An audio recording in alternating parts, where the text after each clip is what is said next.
Claire Monroe was a dreamer chasing stardom in Los Angeles.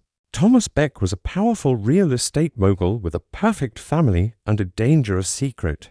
Their forbidden romance began in the glittering hills of Hollywood, but by summer's end, only one of them would still be alive. What started as a secret affair ended in a shallow grave, hidden beneath the lies of a man who had everything to lose. In the summer of 2019, Claire Monroe arrived in Los Angeles with nothing but a suitcase, a dream, and a small savings account she had built working retail jobs back in Oregon. At just 24, she was determined to become someone in the fashion world. She had always been drawn to color, texture, and design, flipping through fashion magazines instead of textbooks even during high school. When she finally moved, she rented a tiny studio apartment in North Hollywood, barely big enough for her clothes and a mattress on the floor. But none of that mattered to her. She believed that hard work and the right connections would open doors. Within a month, Claire landed an assistant job with a social media influencer who specialized in lifestyle and fashion content. The pay was minimal, but it gave her access to events, photo shoots, and networking circles filled with creatives and celebrities. She started gaining followers of her own. By posting behind-the-scenes looks and fashion tips, she was quickly becoming a familiar face at trendy rooftop parties where influencers, models, and rich executives gathered under string lights and soft music. It was at one such party in downtown Los Angeles where Claire first noticed Thomas Beck. He was older, but his confidence made him magnetic. He stood apart from the younger crowd, drinking whiskey neat, casually talking business. He wore a custom suit and expensive shoes that caught Claire's trained eye. When their paths crossed, he was the one who approached her. Their conversation felt easy, his compliments subtle but effective. She left that night thinking about him more than she wanted to admit. A few days later, he sent her a message on Instagram. What began as a flirtation soon became a secret relationship. Claire had no idea how far it would go or how it would end. Thomas Beck lived in a world Claire had only seen in movies. By day, he was a polished real estate developer with a solid reputation, a beautiful wife, and 2 young children enrolled in a private Brentwood school. His home was a modern architectural marvel tucked behind tall hedges and electronic gates designed to keep the public world out. But behind closed doors, Thomas led a double life. He thrived on secrecy and control, traits that had helped him climb the corporate ladder and maintain multiple affairs over the years, without his family ever suspecting. When he met Claire, she wasn't just another fling. There was something about her ambition, her independence, her soft vulnerability that made him feel young again. He told her what she wanted to hear, that he was separated, that the marriage was over in everything but paperwork, that his wife refused to let go. He painted himself as a victim of a loveless relationship and asked Claire to keep things private for now. Claire, starry-eyed and hopeful, believed him. The relationship quickly became intense. Thomas booked lavish weekend trips to Palm Springs and Santa Barbara under fake names, always choosing small boutique hotels with minimal staff. He bought her designer clothes, paid off her credit card bills, and rented her a new apartment under a company account. Claire felt swept away by the attention and the luxury, convinced their love was real and that his situation was only temporary.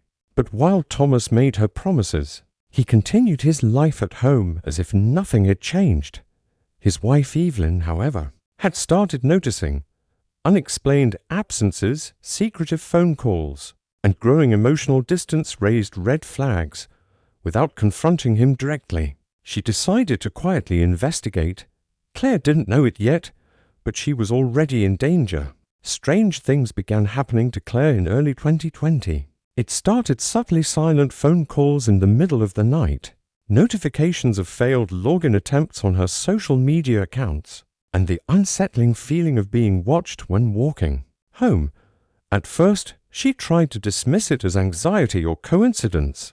Los Angeles could be unpredictable, especially for a young woman living alone. But soon, the incidents became harder to ignore. One morning, she found her apartment door slightly ajar. Nothing inside was missing, but a drawer had been left open, and her bedroom mirror had a long fingerprint smudge across it, one she hadn't made. A week later, a threatening note appeared under her windshield wiper: "You don't belong here." It was handwritten in all caps with no signature. Claire felt a cold rush of fear but tried to stay calm. She assumed it might be a jealous ex-girlfriend of Thomas, or maybe someone from his complicated past. She told Thomas about it, hoping he'd help.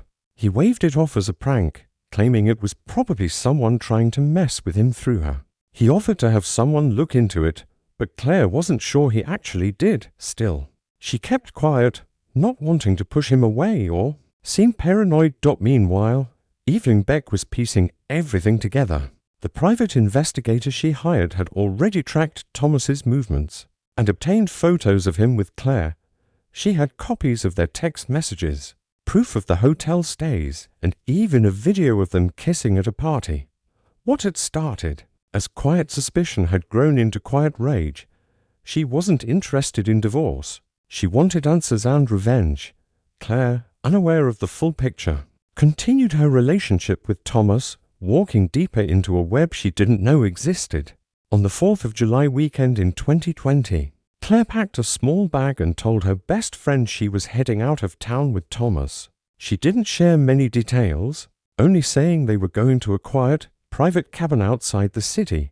It was meant to be a romantic escape, a chance to get away from the chaos and stress that had been creeping into her life. She seemed excited but also nervous, mentioning that she had something important to discuss with Thomas, possibly about going public with their relationship. After that text, Claire went silent. Her friend tried calling the next day, then again the following evening. Each time, the phone went straight to voicemail. At first, it didn't seem unusual. Maybe she was in a remote area with no signal. But by Monday, when Claire missed a virtual styling meeting she had scheduled herself, the concern turned to panic. A missing person report was filed and police began tracking her movements. Detectives discovered that a luxury cabin had been rented under the name of one of Thomas Beck's business partners, using a corporate credit card linked to his company. When they arrived at the location, the place looked almost untouched: beds made, kitchen clean, but subtle signs hinted at something darker. A shattered wine glass was found beneath the couch. Partially cleaned bloodstains appeared on the rug near the fireplace, and a gold bracelet one Claire had worn often was found under a loveseat cushion. Thomas, when questioned, denied everything. He said he hadn't seen Claire in over a week and claimed he'd spent the holiday weekend with his family, but GPS data from his car showed otherwise. Not only had he driven near the cabin multiple times, but cell tower pings confirmed both his and Claire's phones were in the area at the same time. 3 weeks after Claire's disappearance, a pair of hikers in Topanga Canyon made a grim discovery. While following an unmarked trail, they stumbled upon a shallow grave hidden beneath thick brush and fallen branches. A soft, unpleasant smell led them to a sheet-wrapped bundle partly exposed by recent rain. Authorities were called immediately. The remains were soon identified as Claire Monroe. Her body showed clear signs of foul play: bruising around the neck, defensive wounds on her arms, and a fatal head injury. The sheet she was wrapped in belonged to a hotel chain linked to Thomas Beck's company. Accounts. The discovery sparked a media frenzy. A young woman dead, a secret affair, a powerful married man at the center. Under intense public and legal pressure, detectives re-examined every piece of evidence. Surveillance footage from the canyon entrance captured a black SUV matching Thomas's vehicle entering just days after Claire's disappearance. His phone history showed several deleted messages and location data wiped clean during that same period, but the breakthrough came when Evelyn Beck's phone was subpoenaed.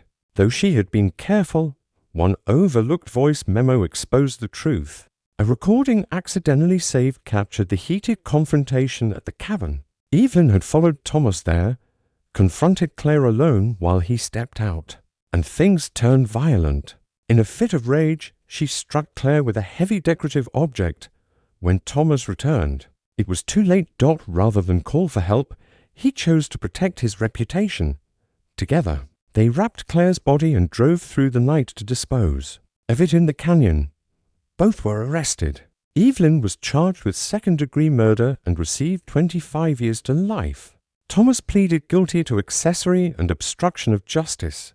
Receiving a 12-year sentence, Claire's story became a cautionary tale: a dream turned nightmare, love turned fatal, and secrets buried beneath California soil.